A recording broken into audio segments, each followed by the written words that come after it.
Sa bawat pintig ng buhay at bawat unas na hinahanap, isang tanong ang bumabalik.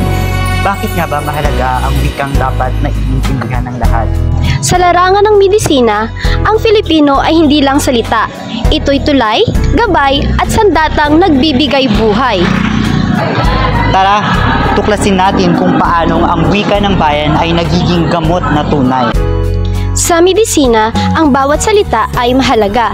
Isang maling intindi ay maaaring magdulot ng maling aksyon o gamot. Kaya napakahalaga ng paggamit ng Filipino sa mga medical terms. Mas nauunawaan ng mga pasyente ang paliwanag tungkol sa kanilang mga kalusugan. Kapag malinaw ang wika, mas nasusunod ang payo ng doktor. Mas ligtas ang gamutan at mas nagiging pantay ang kaalaman sa kalusugan.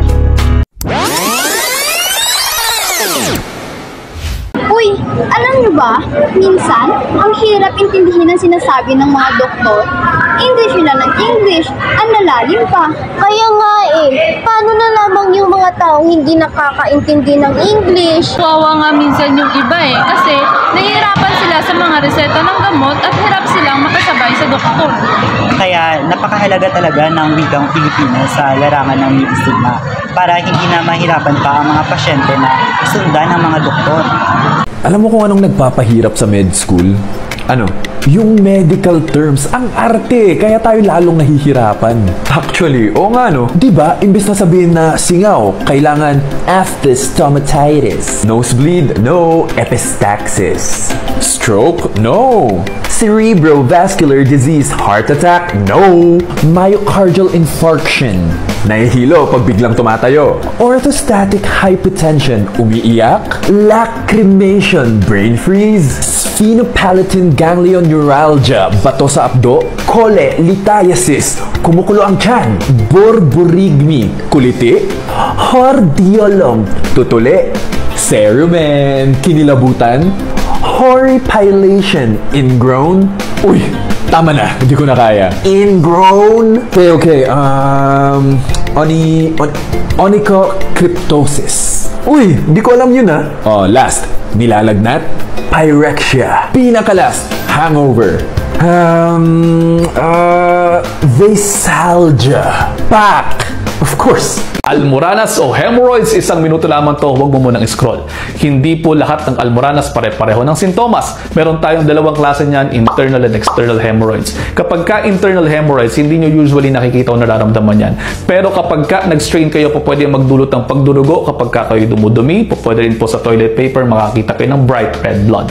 Pagka naman external hemorrhoids, po pwedeng maramdaman po ninyo ang pangati at irritation sa anal region, pananakit at pagdurugo. Kung mayroon kayong pagdurugo kapag ka kayo dumudumi o hindi nag-i-improve sa hot seats bath, magpatingin agad sa inyong mga doktor, lalo na kung may kasama yung lightheadedness, pagkahilo o pananakit po ng inyong mga tiyan. Minsan din po ang almoranas ay kapag ka hindi na-reduce ay kinakailangan po maoperahan, kaya mainam nang makita kayo ng inyong mga doktor. Risks niyan ay kung kayo po ay on the heavier side, buntis, low fiber diet na kinakain, madalas mag-strain at kung kayo nagpa-practice ng anal intercourse. Kaya naman po again, pinakamainam na magpatingin sa inyong mga doktor kung may nararamdaman. At ayun, almost 1 minute na to. I hope you're all 1 minute wiser. Pakipusuan kung may natutunan. See you next episode. Ingat! Kaya mahalagang hindi mahihinto ang gamutan upang hindi umabot sa pagiging drug-resistant ang TB. Lalo kasing magtatagal ang gamutan. Pwedeng abutin ng 9 na buwan hanggang 2 taon. Pwede rin itong mauwi sa pagkamatay.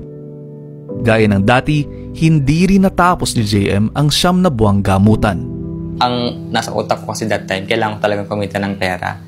And yung for DRTB cases kasi kailangan everyday kang nasa facility para doon mo inumin yung gamot. And that time, naabutan ko pa yung may injection na gamot and hindi talaga maganda yung side effect ng gamot kasi sobrang dami din nung iniinom na tablets. Kung hindi na kumpleto ang pagpapagamot, pwedeng maging multi-drug resistant na ang tuberculosis. Kapag umabot na sa MDR-TB, hindi na magiging mabisa ang mga first-line meds at kinakailangang itaas ang antas ng mga gamot para magkaroon ng bisa. Pag hindi gumaling yung tuberculosis, lalala yung sakit, no? So pwedeng patuloy na masira yung baga, and ang mahirap nito, pwede siyang kumalat sa ibang parte ng katawan, yung tinatawag na extra pulmonary TB. Sa kaso ni JM, mula sa kanyang baga, napunta sa mata ang kanyang TB. Ito ang tinatawag na TB uveitis. 2020 nang mapansin niyang unti-unting lumalabo ang kanyang paningin. Yung sa mata ko kasi super painful ng mata ko. As in, kung i-rate ko siya ng 1 to 10, siguro sa mga 8 or 9. Sabi nung ophthalmologist, kaya pa naman daw siyang gamutin. That time, since pandemic and may comorbidity ako, parang mas natakot ako doon sa pwedeng maging effect nung COVID sa katawan ko instead of doon sa mata ko. So, umuwi ako that time sa province. And that time, hindi available sa province yung ganong gamot. April 2021 nang tuluyang mawala ang paningin ng kaliwang mata ni JM. Samantalang nakakaaninag pa ng liwanag ang kanyang kanang mata. Libre na ngayon ang gamutan sa tuberculosis sa mga pampublikong health centers. Ano nga ba ang mga dapat gawin para makaiwas at maagapan ang sakit nito? Huwag bibitiw. Magbabalik pa ang Doctor Next Door. Mahalaga ang paggamit ng Filipino sa larangan ng medisina dahil mas nagiging malinaw at madaling maintindihan ang bawat paliwanag, payo at instruksyon para sa mga pasyente. Sa pamamagitan ng sariling wika, nababawasan ang kalituhan at takot sa mga komplikadong medical terms. At mas nasusunod ng tama ang tamang gamutan. Higit pa rito, ang Filipino ay wika ng malasakit. Nagbibigay ito ng damdamin at tiwala sa pagitan ng doktor at pasyente. Kaya mas nagiging ligtas, mas epektibo at mas makatao ang pangangalaga sa kalusugan ng bawat Pilipino.